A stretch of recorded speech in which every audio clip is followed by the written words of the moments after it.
Hello, I'm Dr. Bridget Nash, and I'd like to welcome you to The Therapy Show, a podcast series that seeks to demystify mental health treatment. Today, I'm honored to welcome Dr. William Miller, who is an Emeritus Distinguished Professor of Psychology and Psychiatry at the University of New Mexico, and founder of the therapeutic model, Motivational Interviewing. Dr. Miller is the author of many books, including Motivational Interviewing, Helping People Change. And I encourage you to check out his latest book, Listening Well, The Art of Empathic Understanding, which was released in January 2019. Dr. Miller, welcome to The Therapy Show. Hello. Can you start by telling us a little bit about your personal background and professional development that led to you developing motivational interviewing? I originally started out heading into pastoral ministry, but found my way into psychology instead. And when I went to graduate school at the University of Oregon, it was a very cognitive behavioral program. But in the second year, they had a required year-long course on how to talk to clients. And it turned out none of the behavioral faculty wanted to teach that course. So they went over to the counseling psychology program and got an academic grandchild of Carl Rogers to come and teach us a person-centered way of being with clients. So I learned that before I ever had the opportunity to practice behavior therapy. It was a very fortunate experience for me because I always have practiced cognitive and behavior therapy in a person-centered style as a result of learning the blend in that order. And motivational interviewing really came out of my initial exposure to and work with the classic work of Carl Rogers. How would you briefly explain motivational interviewing to a non-professional? It's a way of helping people to find and voice their own motivation for change. It's kind of the opposite of trying to persuade someone to change. I find that when people are considering a change, our normal experience is ambivalence. Part of us can see the reasons to make a change, and part of us is comfortable doing life the way we've been doing it. And both sides are true. Both sides are there in the person. If I, as a counselor, argue for the change, for example, with alcohol problems where my work began, if I say, you have serious alcohol problems and you need to change, the person's normal response is, no, I'm not. No, I don't. And all I have done is to elicit from them the other side of their ambivalence. If I keep that up, if I keep pushing, I literally help the person talk themselves out of making a change, because we tend to believe ourselves when we hear ourselves talk more than we believe other people. Unfortunately, that is the way addiction treatment was being done at the time in the 70s and 80s, in a very authoritarian, confrontational, persuasive kind of style. And the natural response of clients to be defensive was then dismissed as pathological, being in denial, whereas it's just a normal outcome of that way of arranging the conversation. So motivational interviewing is a way instead of helping people to discover and voice their own arguments for change. So when and how did you realize that motivational interviewing would be an effective form of therapeutic intervention? Well, it took a while. I mean, the way it emerged is interesting. I was in Norway on my first sabbatical leave, and I was working at an alcoholism hospital there, actually hired to lecture on cognitive behavioral treatment of alcohol problems. But the director also asked me to meet regularly with their psychologists, most of whom were pretty fresh out of graduate training, and just have regular discussions and see what came of it. And I was happy to do that. And they wanted me to role play to show them how I would work with their clients. And happily, the psychologists spoke English, so they could portray their clients in English and just see what I would do in response to these fairly serious alcohol-dependent people. As I did that, as I demonstrated how I would go about it, and I had been teaching them both a person-centered approach and behavior therapy, as I did that, they would stop me. They would interrupt me, which my American students never did. And they would say, no, hold on a minute. What are you thinking right now? You asked the client a question, but you could have asked a lot of questions. Why did you ask that particular question?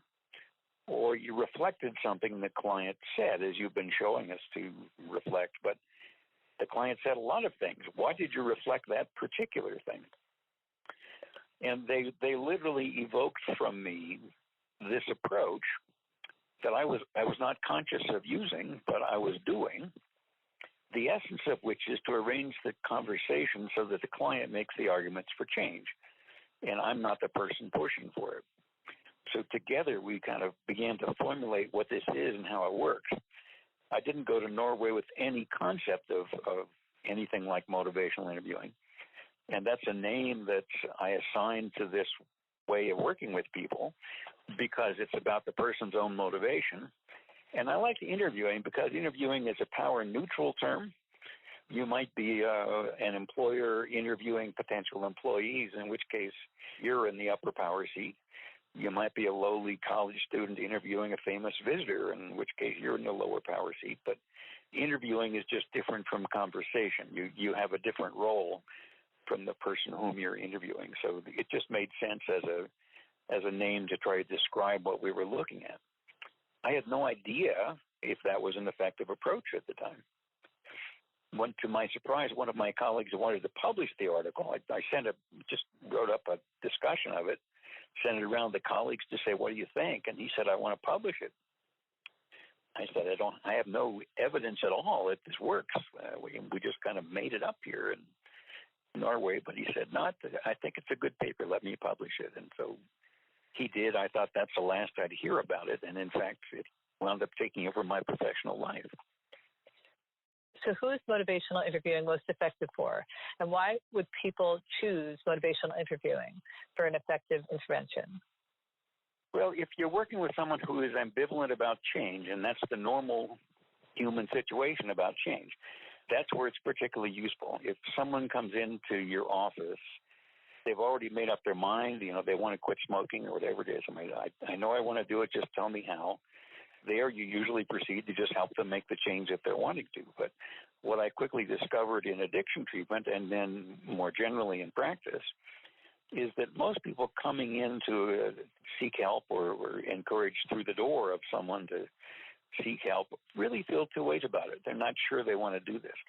And helping people to work that through, or kind of get through that ambivalence and really make a decision to move ahead with change is where this is most useful. On average, it works just as well as cognitive behavior therapy, which we found later in a big comparative trial, and worked just as well as a 12-step oriented approach in helping people with alcohol problems on average. But it's people who are less sure or ambivalent or more resistive or defensive or more angry who seem to respond particularly well to this approach. So what's the average length of treatment for somebody working with a motivational interviewing modality?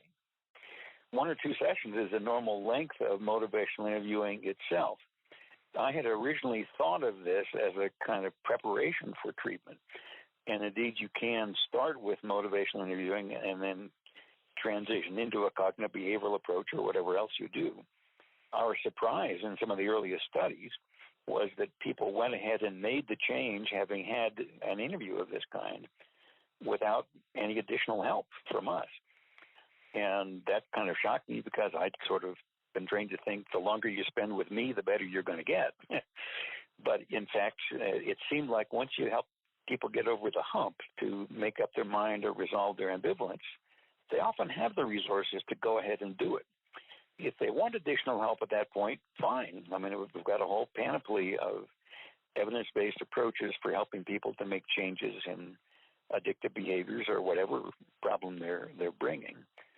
But the surprise, which should not have been a surprise, I think, was that often people have the resources to do this themselves. And in fact, most people who change addictive behaviors do it without ever seeking treatment. What skills, habits, or tactics can patients and therapists adopt either during their sessions or in between sessions to improve the effectiveness of motivational interviewing? It's a way of being with people. I've been saying lately that motivational interviewing is a way of doing what else you do. So it's a person-centered, empathic, accepting, listening, respectful, strength-focused attitude in a way toward whatever the rest of your work is, whether it's primary health care or diabetes education or psychotherapy or academic counseling or whatever it is. So there's a particular set of skills that one learns in learning a person-centered approach like motivational interviewing. And then it's a matter of learning how to use those in what else you do. So it's like learning a musical instrument in a way, or learning to play a sport. It's something you get better at over time, but you only get better at it over time if you get some feedback or some coaching from somebody who's a little better at it than you are. That's what you do if you want to learn tennis. You engage a tennis coach to just watch you for a few times and give you some tips. And you never say to the tennis coach, "Don't watch me, I'd be too embarrassed," or to your piano teacher, "But don't listen to me because I'd be embarrassed." It's by listening to you or by watching you that a coach can help you get better at it. So I learned that the hard way by evaluating my own 2-day workshop on motivational interviewing. And what we found, I got tapes of actual practice before and after my 2-day workshop.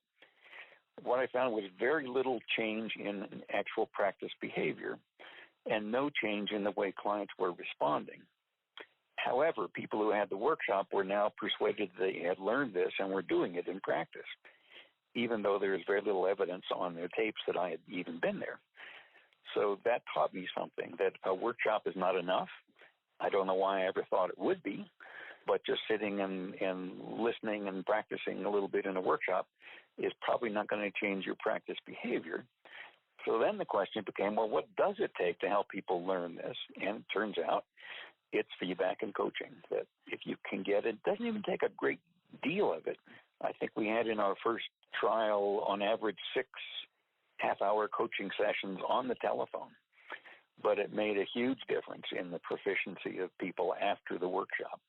So it got me into a terrain I hadn't planned on investigating, but just that initially shocking finding that the workshop made no difference in practice skill led me to say, well, how do I help people learn this then? Because that's not their fault, that's my fault if they didn't learn it over the course of my training. So what are the most common obstacles or missteps that prevent therapists and patients alike from seeing the full benefits of motivational interviewing?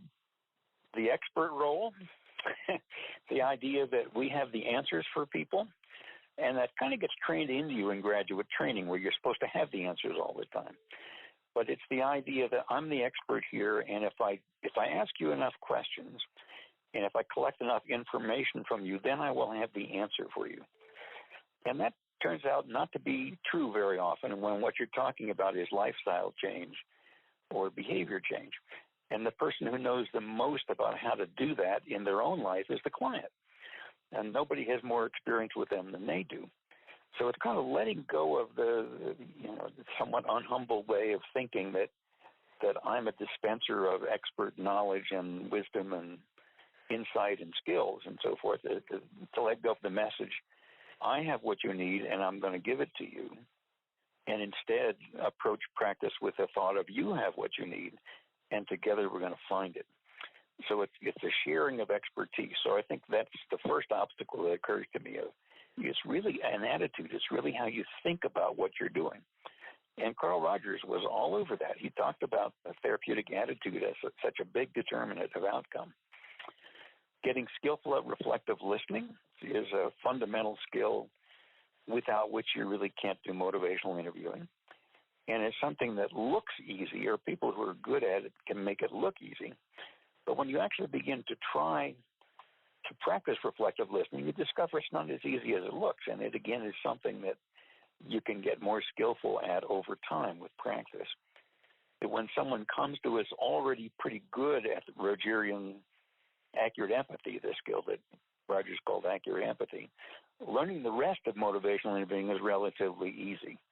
But that often is what takes the longest time to learn.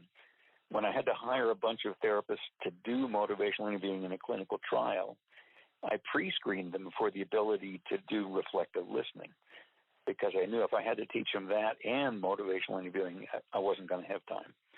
And it worked out really well. So can you share any poignant examples of where motivational interviewing had a major impact in someone's life? Well, there are a lot. We've done large clinical trials, so we're talking about hundreds and over the course of my career, thousands of people. but I also treated people personally, and so remember particular situations where it just seemed to be a turning point for people, and in a relatively short period of time. I remember a fellow I worked with who had been pushed through the door by his wife, who said, "You have to do something about your drinking or I'm leaving and taking the kids." And he didn't want to be there. But I met with him a couple of times. I did a little bit of assessment with him, looking for some of the early effects of alcohol on brain functions and life patterns and so forth. And then we just kind of talked about what he was experiencing. He realized his drinking had pretty much crept up over the years, and he hadn't been paying a lot of attention to it. We figured out that he was driving to work in the morning still intoxicated because of the amount he'd had to drink the night before, which he didn't realize. He had nothing to drink in the morning, but had he been pulled over, he would have been arrested for driving under the influence. So things like that just kind of got his attention. And so then with this person-centered style, I just said, well, so what do you think you need to do at this point? Where do you want to go with this? And he said, well, I think I need to quit drinking. I think I need to let go of it, and which he did. Now, he had a few occasions of drinking a little bit for a few days when he came back hanging his head, and he said, I had 4 drinks this week. And I said, well, you used to have 80 drinks a week, so that's pretty good progress. What do you want to do now? I'm going to go back to not drinking again. Okay. But he did stabilize over the subsequent year or two. It wasn't more than this kind of conversation, recognizing that he has the power to decide what he's going to do and how he thinks about his drinking. And my job was just to be there and facilitate it. So it's just an endless series of examples like that. Conversations that honor the person's autonomy, help them to think through what they already know, essentially the pro-change side of their own ambivalence, and not get in their way by telling them what to do. So who is motivational interviewing not appropriate for? Well, you don't really need the evoking piece of what we develop if somebody's ready for change. So if somebody comes in and says, I want to stop smoking, that's not a time to be Carl Rogers and say, well, what have you liked about smoking in the past, and why might you want to do that or not do that? And the person's kind of past that reflective stage and ready to move on, and so you move on. You might subsequently find that they are still reluctant and have some reticence about it, but if they're saying, I'm ready to go, let's go, you go. So that's one group of people. We've looked for diagnoses where it doesn't seem to help. We thought for sure that it wasn't going to help people with sociopathic tendencies because of the stereotype that people with sociopathy don't form relationships, and this is a relationship-focused approach. And yet we found in the biggest study we ever did that sociopathy did not predict anything about how the person was going to respond to this. People with higher sociopathy scores responded just as well as others did. Psychosis, well, maybe schizophrenia, it's not going to work too well. To the contrary, there's pretty good evidence for improvement in medication adherence and decreased rehospitalization. We don't know how old kids need to be before they themselves respond to this. There probably is a developmental level, a cognitive, emotional developmental level that one reaches before this really kicks in. But if kids are young enough, 8, 9, 10, you really need to be talking to the parents anyhow. And we know that this works with kids who are 16, 17, 18. So maybe there's an age gradient in there. That one we're not too sure about yet. But we haven't yet found a DSM diagnosis where, never mind, this isn't going to work. We thought it was tobacco smoking initially because the first few trials were not very encouraging. But subsequently, there's a slew of positive trials. And there are now meta-analyses saying motivational interviewing is an evidence-based tool for helping people quit smoking. So there are more than 1,100 controlled trials in the literature now of motivational interviewing, which I find astonishing. And it's been tried with all sorts of things. And it's not a specialist technique. It's a generalist skill. So what are you most excited about in mental health treatment today?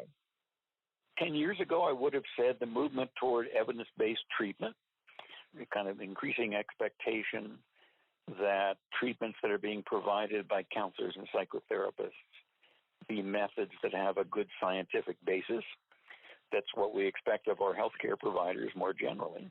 And it's a reasonable thing, although not a simple thing to do.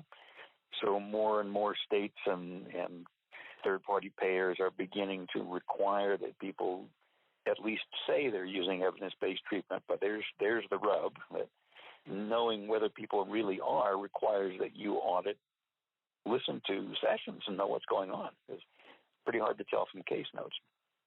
But now what I'm excited about, I think, is increased awareness of the impact, the large impact of therapeutic relationship. I think emphasize too much treatment techniques or evidence-based techniques. And here's this manual. If you just follow this manual, people will get better. Well, it turns out that within any theoretical orientation or any particular treatment technique, there are large differences in client outcome based on who's providing it. And we know something about what that is. I mean, what is it about providers that makes it more effective? And when you compare different theoretical orientations of psychotherapy with each other, or different specialist psychological techniques with each other, they're pretty similar. You don't really get very big outcome differences. In that one big study I alluded to, we randomly assigned people with alcohol problems to motivational interviewing or to cognitive behavior therapy or to 12-step facilitation. And all three finished dead even. The outcomes were very good overall, without much in the way of difference among the three. But within each of the three, large differences based on who the provider was. So if anything, what is most likely to predict a client's outcome is the counselor with whom they work. And we're becoming more aware of that again, which is exactly what Carl Rogers was thinking and writing about it in the 1950s and 60s. And I think that's an important advance over just thinking, brand name techniques or this particular manual or whatever. There really is no evidence that I know of that following a therapy manual makes treatment more effective. In motivational interviewing, in fact, one meta-analysis found the opposite, that when the therapists were following a manual, the effect size was 1/2 as when therapists in other studies were not following a manual but doing motivational interviewing. And that makes perfect sense to me, because if you're paying more attention to a manual than to your client, you're not doing it right. So if you had a magic wand and could improve one thing about mental health treatment today, what would that be? To humanize mental health treatment, to have practice become more empathic, more respectful of clients' autonomy, more interested in their strengths and less interested in their pathology. The positive psychology movement has I think, gone in that direction. There's something else I'm excited about. We spend an awful lot of the history of psychology studying what's wrong with people. And now within positive psychology, at least, you're interested in, well, what is happiness about? And what is it that actually makes people happy? What are virtues? I mean, how do you become honest? How do you become kind? What's that look like? How do you do that? I think that positive mindset that looks for what people are doing right and looks for their own wisdom and resources is so important. And I hope that that's an impact. I know it is in addiction treatment, an impact that we wind up having on healthcare more generally, a humanizing effect. How can my audience learn more about motivational interviewing, either online or in print? Online, the Motivational Interviewing Network of Trainers maintains a website with more than you want to know. It is www.motivationalinterviewing.org. It will point you to lots of resources there. There are 30-some books around now about motivational interviewing. The one that Steve Rolnick and I wrote is now in the 3rd edition. It came out in 2013, and that's kind of our current state of understanding of what's going on. There are books in specialty areas. I wrote one on motivational interviewing in diabetes management. There's one on motivational interviewing in healthcare. There's one on working with kids, with children and adolescents. There's one on applying motivational interviewing in corrections. I mean, just all these particular areas where people have done the work to understand, when I'm working with this population with brain injury or whatever it is, what is it about motivational interviewing is helpful, and then have shared that information. As I said, there are more than 1,100 clinical trials out there, so we have an enormous amount of research, and what most people want to do is read the distillations of that, the meta-analyses or summary reviews of that. And there are more than 100 of those now, so the extent to which this has grown is just astonishing to me. I don't think it's grown primarily because of the science. The science has grown, but I think it's that providers, it's like they recognize this, and they begin to hear about and understand it as if it's something they already knew and wanting to understand more about. And that seems to be what draws people to this. And this is all around the world now, where it's in more than 50 different languages being taught and practiced. So I think there's something fundamental about human nature going on here that we just happen to tap into. And it's been great fun to watch that. But there's no end of sources of information. Also, on the motivationalinterviewing.org website, there's an ongoing list of trainings that are available by geographic area.